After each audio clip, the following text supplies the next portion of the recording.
Les plus chanceux rentreront fous. C'est une phrase que nous, les Africains vivant en Europe, on se répète très souvent. Et sincèrement, c'est avec raison. Je parle uniquement pour le cas de l'Allemagne. Je ne sais pas comment ça se passe dans les autres pays européens. Du haut de mes 10 ans vécus ici en Allemagne, je trouve qu'avoir une vie sociale est tellement difficile. Pourtant, c'est un point très important pour avoir un certain équilibre dans sa propre vie.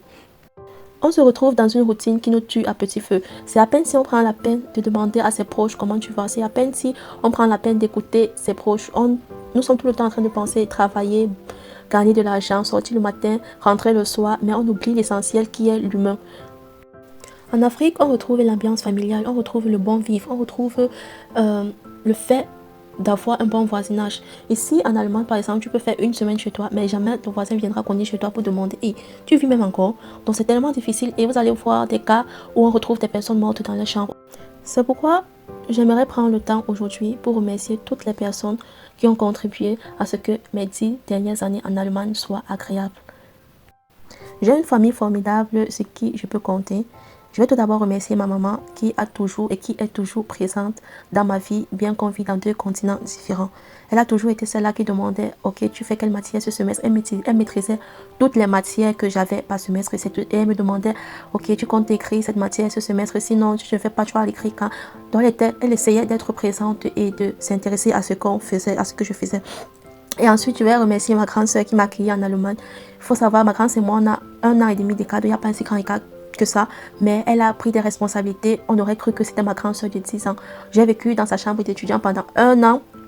C'est elle qui gérait tous mes besoins, ma scolarité, ma nutrition, ce que je vais, mon argent de poche, même pour m'habiller, c'est elle qui gérait tout parce que je n'avais pas encore le droit de travailler pendant la première année en Allemagne.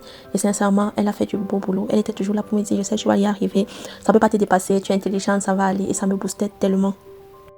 Je vais aussi remercier mon cousin Ghislain qui a toujours été présent. Il m'a toujours prêté l'oreille pour écouter mes questions et m'accompagner lorsque j'en avais besoin.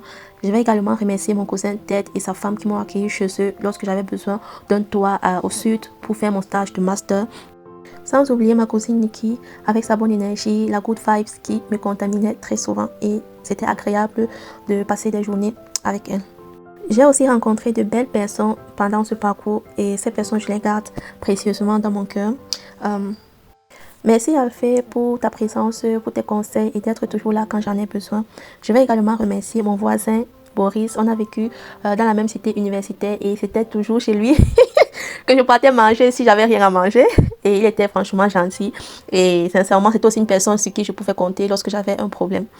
Sans oublier Herman, comme j'ai l'habitude de l'appeler des officials, c'est une personne qui a une très bonne énergie. Il était toujours là pour organiser des petites sorties pour des détente ou bien des petites rencontres dans la cité universitaire pour qu'on se retrouve et passe du bon moment ensemble. Bref, c'était des moments très précieux. Il y a aussi Yolande, a.k.a. Back to Root, a.k.a. Mamie Yoyo, comme j'aime bien t'appeler.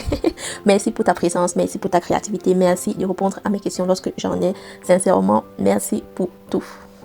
Je vais également remercier l'association des Camerounais de Cologne ou bien du Rhin qui, à travers les différents événements qu'ils organisaient et qu'ils organisent toujours, je pouvais me détendre, je pouvais rencontrer des personnes, passer du temps avec des personnes.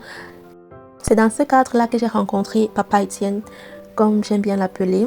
Et c'est un tonton que j'apprécie beaucoup. C'est un tonton que lorsque j'ai un souci, peu importe que ce soit concernant le boulot, la famille, bref, tout ce dont j'ai besoin comme conseil, je l'appelle et je sais qu'il sera là pour moi et pour me tenir la main si j'en ai besoin. Merci beaucoup pour tout. Je vais également dire un grand merci à mon mari qui est toujours là, qui est toujours prêt à m'aider lorsque j'en ai besoin, qui est toujours là à écouter mes 800 idées que j'ai chaque jour. Merci pour tes conseils, merci de me tenir la main, merci de m'accompagner dans mes différents projets. 3 minutes sont petites pour remercier tout le monde, mais sincèrement, merci à toi qui a contribué à mon épanouissement, à mon équilibre durant ces 10 dernières années passées en Allemagne. Merci d'avoir partagé ce moment avec moi dans des Mama Lounge. Si cet épisode t'a parlé, n'hésite pas à le partager à une autre maman, à laisser une note, un commentaire et surtout, n'oublie pas, tu n'es pas seul. On se retrouve très vite pour un nouvel épisode. À très bientôt.